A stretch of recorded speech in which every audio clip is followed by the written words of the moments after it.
Саламатсыздарбы, урматтуу көрүүчүлөр.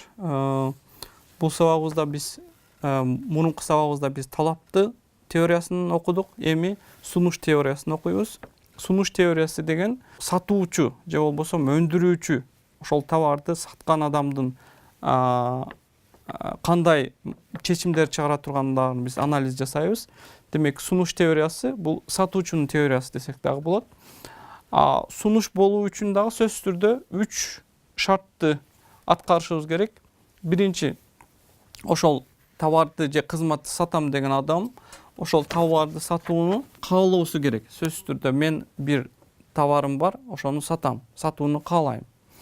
Экинчи, аны сатканга мүмкүнчүлүгү болуш керек экен. Аны сатууга мүмкүнчүлүгү болуш керек экен. Бул жерде каалоосу жана мүмкүнчүлүгү деген кандай түшүнсөк болот?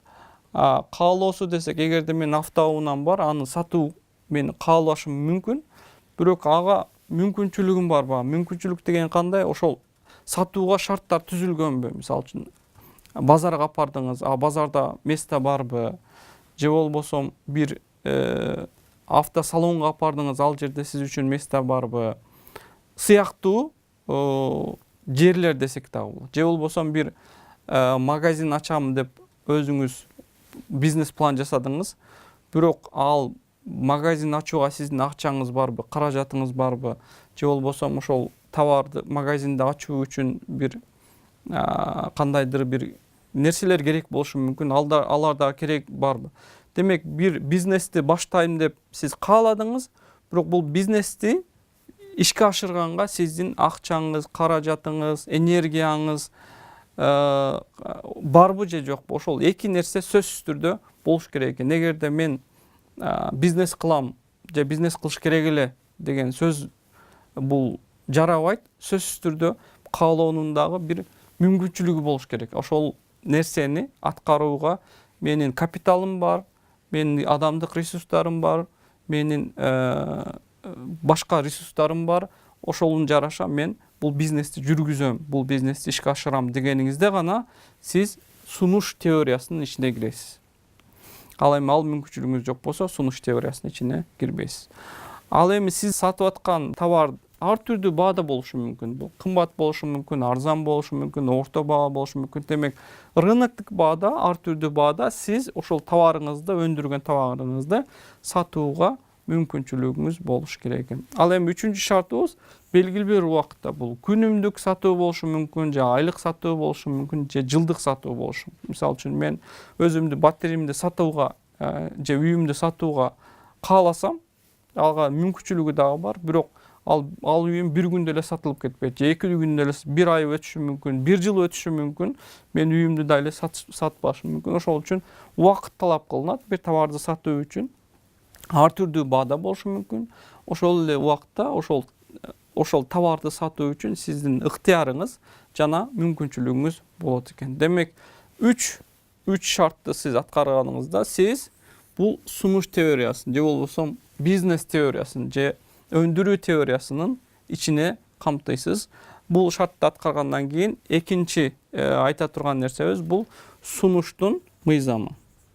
Сунуштун мыйзамы деген биз талаптын мыйзамы деген да өткөнбүз. Эми сунуштун мыйзамын карап өтөлү.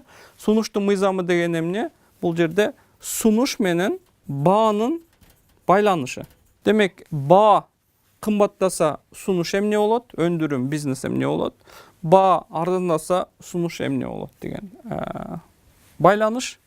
Сунуш менен баанын же баа менен сунуштун байланышы түз болот экен. Байланышы эмне болот экен? Түз болот экен. Түз дегенди биз кандай түшүндүрсөк болот? Баа көтөрүлсө, сунуш, өндүрүү же болбосо бизнес, сатуу деп койсок деле болот, сунушту дагы өсөт экен. Демек, экөөнүн байланышы түз экен. Эгерде баа төмөндөсө, сунуш же болбосо өндүрүм дагы азаят экен, төмөндөйт экен. Бул сунуш менен баанын байланышы. Талапты айтып кеттик, экөө терс болот деп. Баа көтөрүлсө, талап азаят, баа түшсө, талап көбөйөт дедик. Бирок бул жерде сунуш менен баасы түз экенин көрүп атабыз. Эмне үчүн түз? Баа көтөрүлгөндө эмне үчүн сунуш көбөйүп атат? баа арзандаганда эмне үчүн сунуш азайып атат? Себеби бул сунуш дегенибиз бул сатуучу бизнесмен. А бизнесмен үчүн баанын кымбат болгону жакшы. Неге? Баа кымбат болсо, анын кирешеси дагы көбөйөт. Ошондуктан эгер баа кымбаттап кетсе эмне кылат экен? Көбүрөөк сатганга аракет кылат, көбүрөөк санды өндүрүп, көбүрөөк сатканга аракет кылат. Ал эми баа төмөндөп кетсе, бул бизнесмен үчүн начар. Себеби не болду? Саткан товарынын баасы төмөндөп кетти. Бул демек анын кирешеси дагы төмөндөп кетти. Ал кирешеси төмөндөгөндө анын чыгымдары өсөт. А чыгымдары өскөндүгү үчүн анын өндүргөн товар дагы азайып кетет. Демек, баа менен сунуштун арасындагы байланыш эмне экен? Позитивдүү же пропорционалдуу десек болот. Бири-бирине түз, баа өссө сунуш өсөт, баа төмөндөсө сунуш дагы төмөндөйт экен. Урматтуу көрүүчүлөр, биз жогоруда айтып кеттик, баа менен талаптын арасындагы байланышты. Бул жерде биз бир гана баа менен сунуштун, кечиресиздер, баа менен сунуштун арасындагы байланышты карап атабыз. Албетте сунушка таасир кылган башка факторлор дагы болот. Мисалы үчүн бизнес жасоо үчүн бир гана баа таасир кылбайт, башка факторлор дагы таасир кылат. Аны биз кийинки сабактарда өтөбүз. Бирок бул жерде биз карап аткан башкасы факторлорду биз тоңдуруп коебуз. Башка факторлор эч кандай таасир этпегенде, эгерде сунуш өндүрүү менен баанын байланышы кандай болот деген моделдин үстүндө анализ жасайбыз. Биз айтып кеттик, P дегенибиз бул баа, QS дегенибиз ошол сунуштун көлөмү. S деген сунуш десек болот, же англисче supply деп коет, сунуш. Ошон үчүн S деп айтабыз. Бунун көлөмү. Экөөнүн байланышын график түрүндө дагы көрсөтсөк болот. Бул Y координатына биз бааны коебуз, X координатына биз ошол сатылган көлөмдү коебуз. Муну караганыбызда, мисалы үчүн, эгерде баа 100 сом болсо, товардын көлөмү 10 экен, же 10 сатуучу гана сатат экен. Эгерде товардын баасы 200 сомго көтөрүлдү, ал убакытта 20 болот. 30 болгондо 300 болот, 40 болгондо 400 болот экен. 400 болот. Демек, бул чекиттерди биз кошконубузда, буну биз сунушту S тамгасы менен белгилейбиз, сунуш деп S. Демек, көрүп атканыңардай эле, сунуш менен баанын байланышы үстүгө карап кетет экен.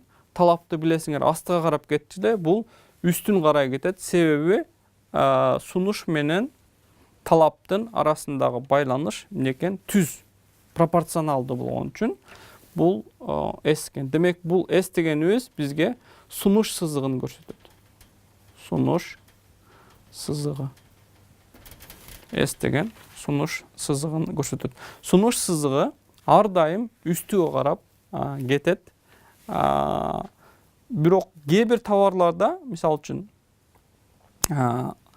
чектелген болот, аны биз көбөйтө албайбыз, бир жерде гана калат. Ал учурда сунуш сызыгыбыз түз болуп калат. Мисалы үчүн, мен силерге айта кетейин.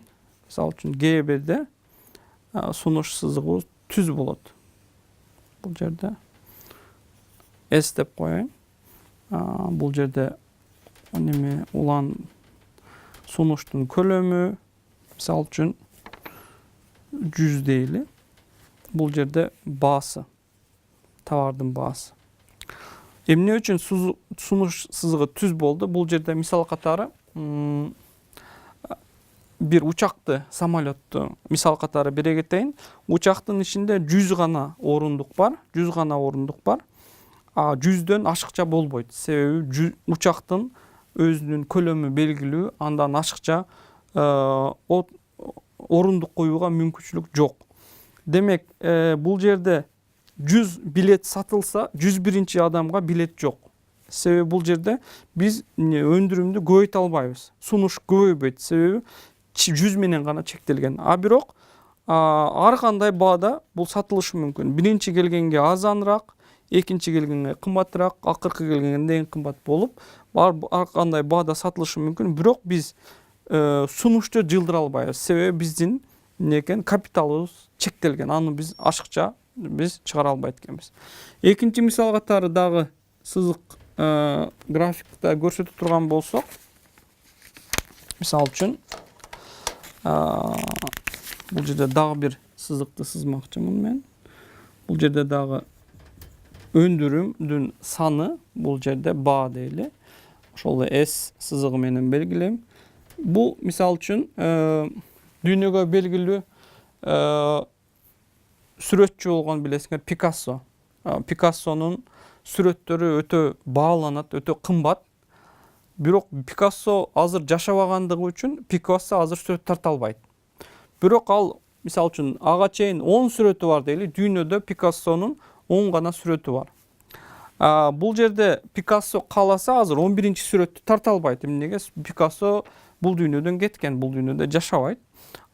Биздин өндүрүмүбүз 10 менен гана токтогон. Бирок ошондуктан бул чектелген болгондугу үчүн, товар чектелген болгондугу үчүн анын баасы кымбат же арзан болуп бул жерде өзгөрө берет. Аукциондо сатылат. Мисалы үчүн эң кымбат бааны ким берсе, ошого эмнекен сатылат. Андан сырткары бул аукциондун баасы десек да болот. Себеби аукциондо мындан сырткары баа жок, мындан сырткары товар дагы жок. Себеби товарыбыз чектелген, андан сырткары биз эмнекемиз сата албайбыз. Ошондуктан S сызыкчабыз түз болот экен. Башкача айтканда 90 градус. Бул жерде 90 градус түз болот. Бул жерде жөнөкөй товарлар үчүн айтып атабыз. Бул жерде сапаттуу товарлар үчүн айтып атабыз. Эмне болот экен? Баа көтөрүлгөн сайын бизнес дагы же өндүрүм дагы көбөйөт экен. Бул жерде 45 даража, бул жердеги 45 даража болуп өсүп кетет экен. Бул жөнөкөй товарлар үчүн, бул чектелген товарлар үчүн ушундай түз сызык болот экен. Бирок негизинен бул биздин ишибиз чектелген товарларда кароо менен бирге эле көбүнчө ушул негизге ушул графикти көрсөтөбүз. Ушул график менен иштейбиз. Демек, талап менен сунуштун арасындагы байланыш түздөн түз жана 45 даражада бул талап сунуш азаят же көбөйө бермекчи. Кыскача сунуштун мыйзамы ушундай. Кийинки сабактарыбызда сунушка таасир эткен факторлорун дагы көрмөкчүбүз.